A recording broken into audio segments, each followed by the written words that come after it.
Hello everyone and welcome back to Anomalous Archive, where we post scary stories to help you sleep. Please comment where you are listening to my videos from, since I believe it would be fun for all of us to know. Also, please don't forget to like and subscribe. So without further ado, sit back, relax and enjoy.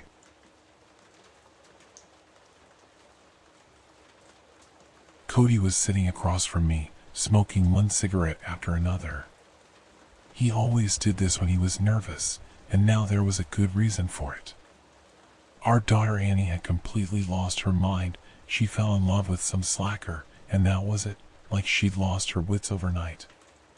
She kept dropping everything. She forgot about studying and had no desire to work. She said, "I'm going to get married soon, I'll have a baby, and then we'll see." Her father, Cody, immediately tried to influence her. He scolded her to high heaven, whipped her with a belt, even locked her in the barn overnight until it was almost dawn.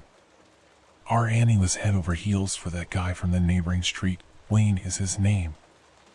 I can't understand what she saw in him. He's plain looking, way too thin, no stranger to a drink, and he doesn't really want to work. He just sits there, strums his guitar, and sings songs.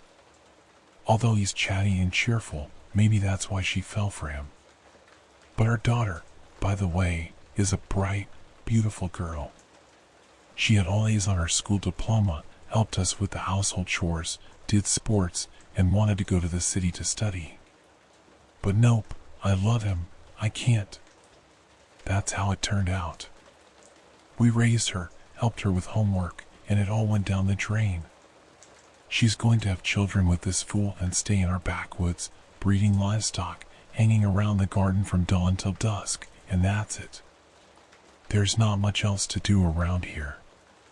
Nancy, where did we fail? My husband turned to me. God only knows. Yeah. Now we can only hope for one thing, God, he said. We sat in the kitchen for about an hour longer.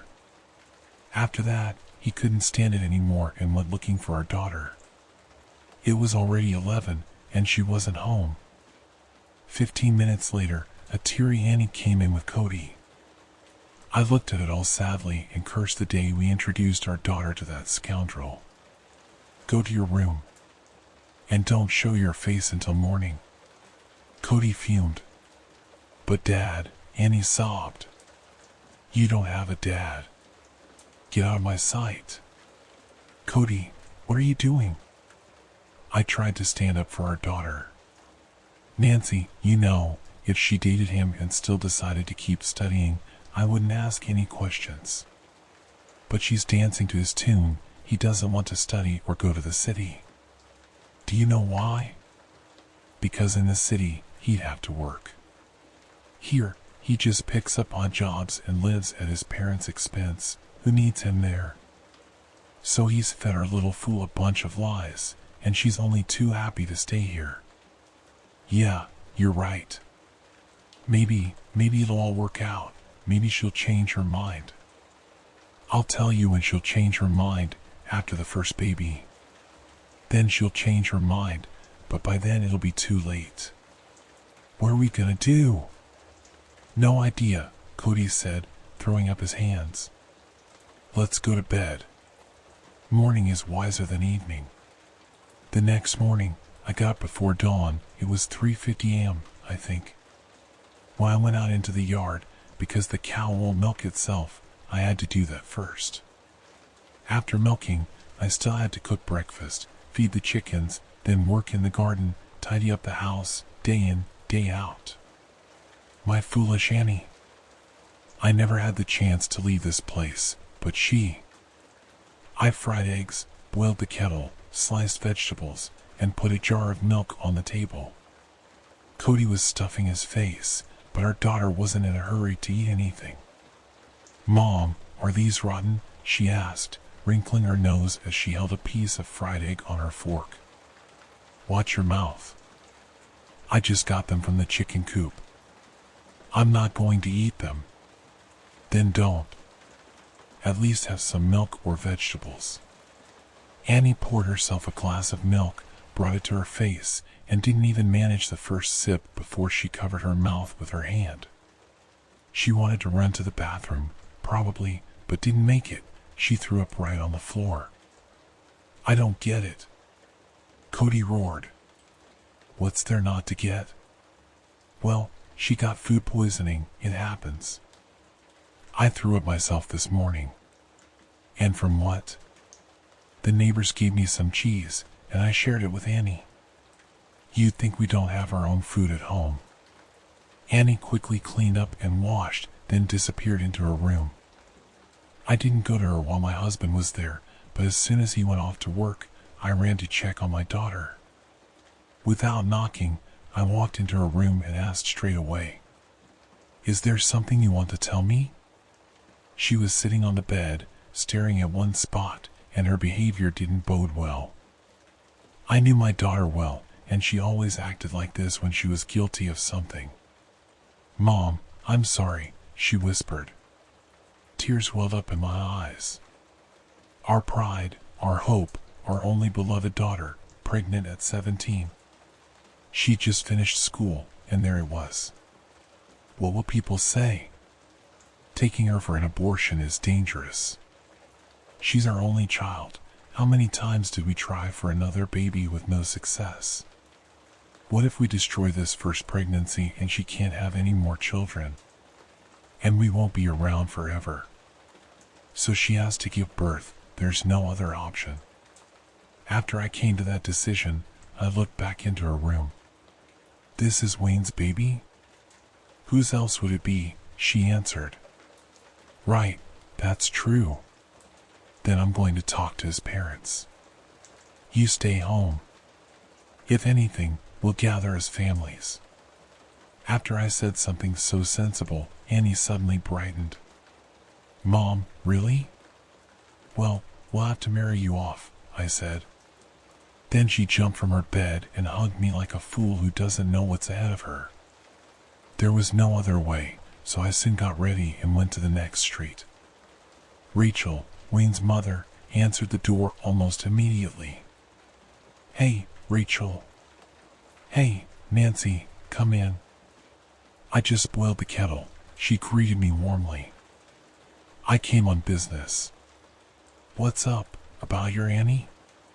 "You don't worry," she said, waving her hand. "I'm already watching them." "Watching them, sure," I said sarcastically. Her grin quickly disappeared, and she cautiously looked at me. "What happened?" "What happened is that we're going to have a grandchild, yours and mine. Or maybe a granddaughter, I don't know yet." "Well, that's news," she mumbled. Then she shouted, "Wayne, get over here," and he got an earful from both of us. But there was nowhere to run. My daughter was pregnant, so we had to throw a wedding, do everything the right way. Wayne, to everyone's surprise, went to work. And he worked consistently, didn't skip, didn't shirk his duties. He said that once the baby was born, he'd go to the city, and then he'd take Annie and the baby with him. There was still hope that things would turn out for the best. No one expected that from lazy Wayne, thought he was a fool, but he pulled himself together. Even Cody softened up and waited for the baby to arrive. Meanwhile, Annie was beside herself with happiness. The local paramedic confirmed the pregnancy, and we all wondered whether it would be a boy or a girl. They held the wedding when Annie's belly was already big. We couldn't find a dress, so we had it sewn to order. It was noisy, fun, lots of people. But they do say, in a barrel of honey, there's always a spoonful of tar. My Grandma Margaret, the great-grandma of Annie, came to the wedding, and she looked gloomy. While everyone was having a good time, laughing, chattering, she just stared into space and wouldn't say a word. "Margaret, why are you sitting there like you've been dunked in water?" I asked her. "You're Annie. What about her? You see how happy she is?" "I see that, but what's your point?" "She'll have a hard time. A real hard time." "What are you talking about, Grandma Margaret?" Take her to the doctor. I don't like how her belly looks. Come on, she's pregnant. No, Nancy, this is not a pregnancy, I swear. May God help us all. You're talking nonsense, Grandma Margaret, I said, waving her off. Take her to the doctor while there's still time, she insisted. I realized it was useless to argue, so I agreed, and our conversation ended there. Annie's belly grew incredibly fast, and as it grew, her health declined. She spent more time lying down, lost her appetite, and fainted. Wayne's family fussed over her, and we often visited, bringing food, clothes, vitamins, but she felt worse and worse. I still remember that evening. Rachel ran up to me, trembling all over, her face white as a sheet. She looked like she wanted to speak, but couldn't. Rachel, what's wrong? It's trouble. In short. Speak up.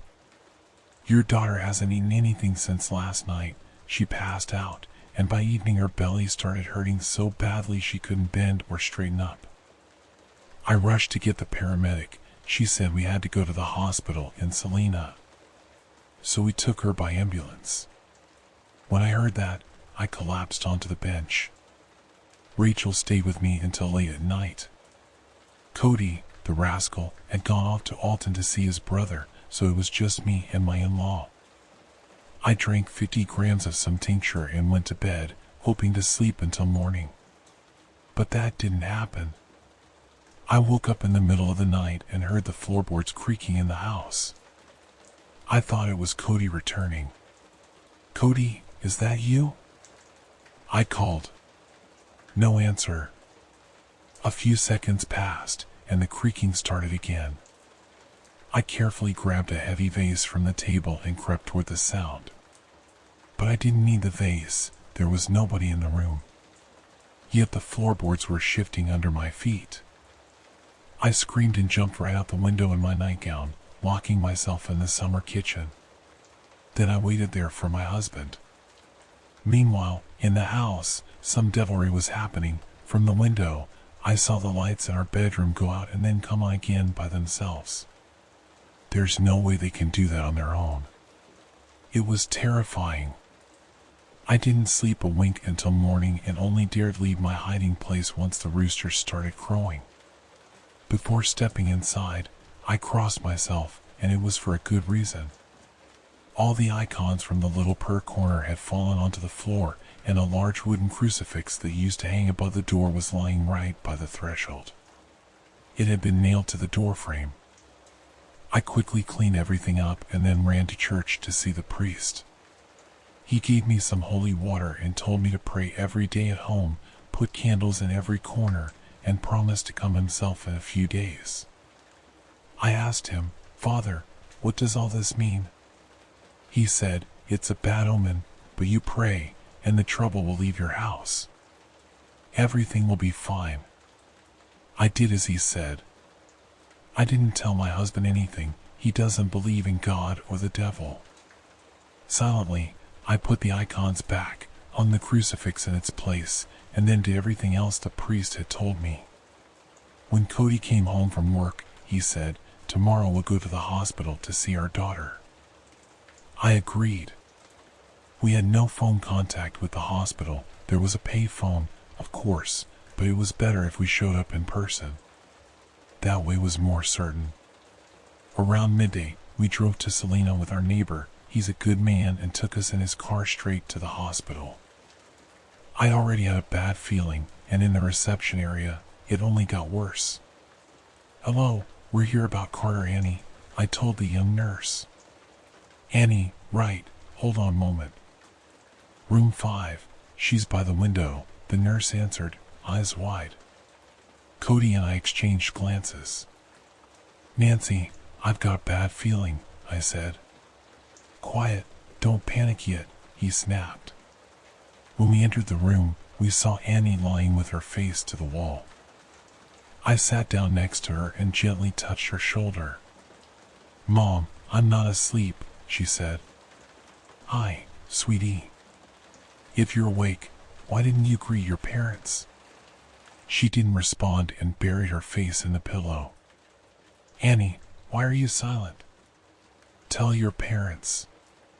"They're not strangers," interjected an older woman in the next bed. "What should she tell us?" Cody asked, alarmed. "They found a tumor. They won't operate," the old lady declared sadly. I don't recall much of what happened next. My husband went to speak to the attending doctor and didn't come back for a long time. I was on the verge of a breakdown. Then the same young nurse and the doctor came rushing in. She gave me an injection that had a powerful effect. I was in some kind of stupor. Back home, I immediately collapsed on the bed and fell asleep. A few days later, we brought Annie home. I still couldn't believe that all this time she hadn't had a baby growing in her, but a large tumor that couldn't be removed. Her days were numbered, and the doctors said she had maybe a month and a half or two left. All the joy and laughter vanished from our house. Cody and I tried to prepare ourselves for the inevitable. Annie didn't even cling to hope. She was preparing to die. One day, I was in the kitchen cooking dinner when I heard, "Mom! Mom!" My daughter cried out desperately. I thought the worst and ran to her room at once. "What is it, honey?" "There's someone standing in the yard. Go take a look, please."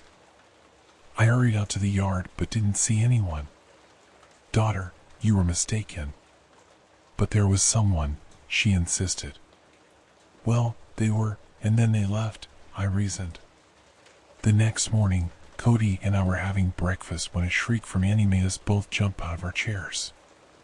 She was screaming so loudly it felt like the windows would shatter at any second. "What is it, honey?" Cody asked, frightened. "Dad, it's Evelyn. She's standing there." "What Evelyn?" "She's been gone for 10 years, he replied. "Dad, she's in the closet."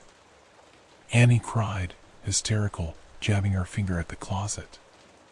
Cody walked over in silence, pulled on the closet handle, and found nothing. Everything was in its place. "Get some sleep, sweetheart.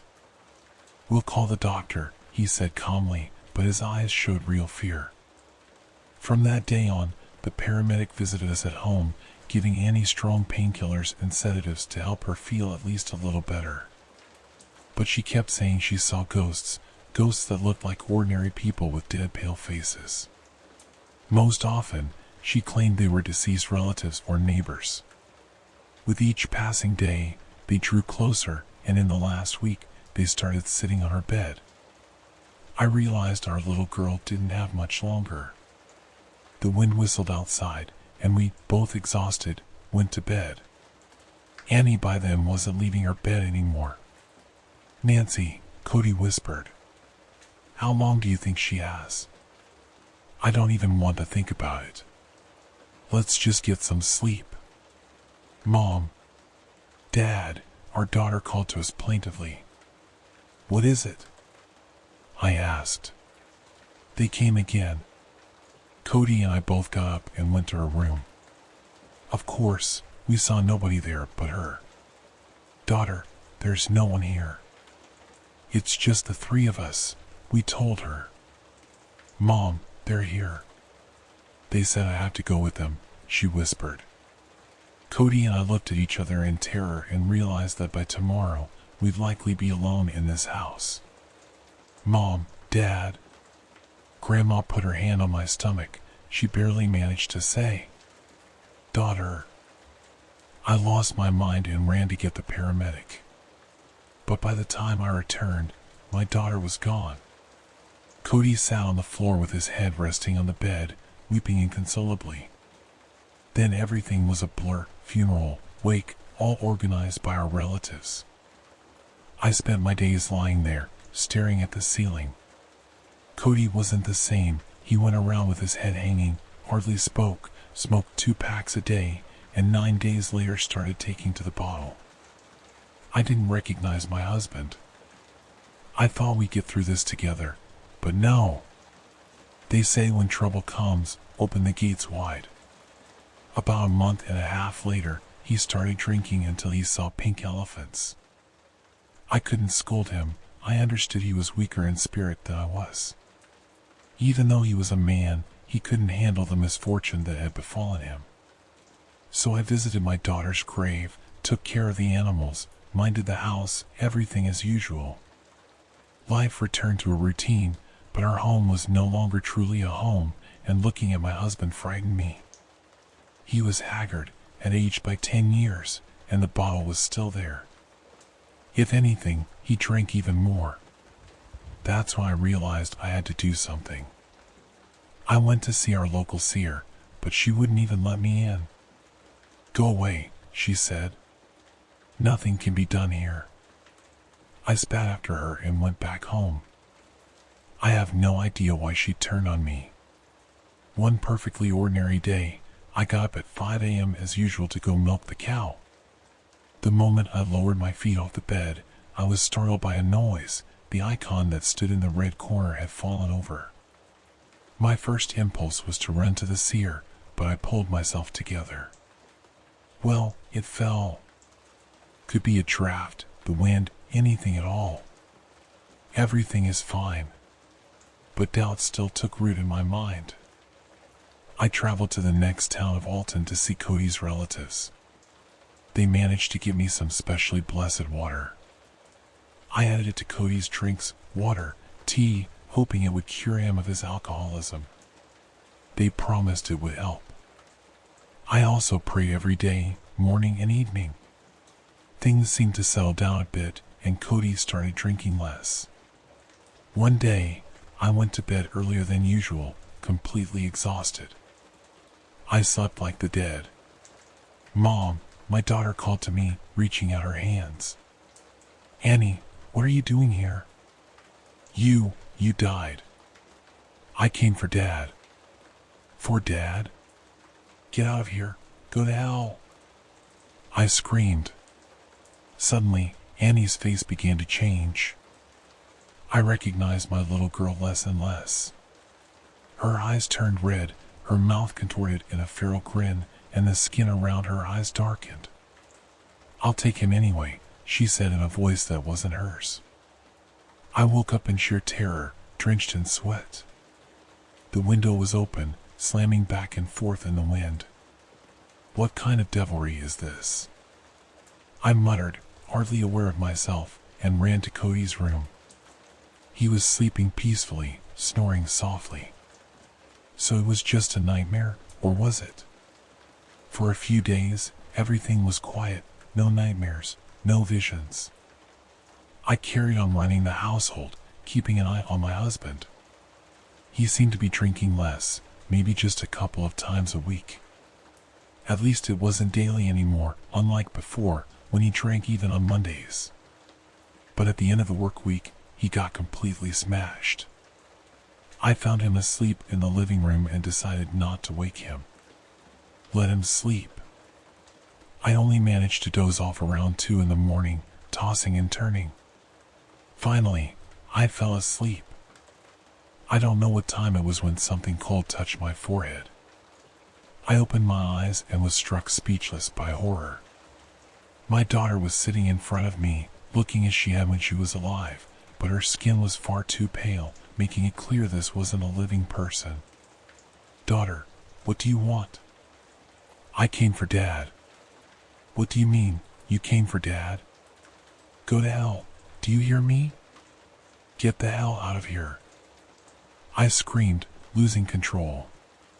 She stood up silently and then seemed to vanish. And that's when I realized, with deep dread, that this was no dream. "Cody!"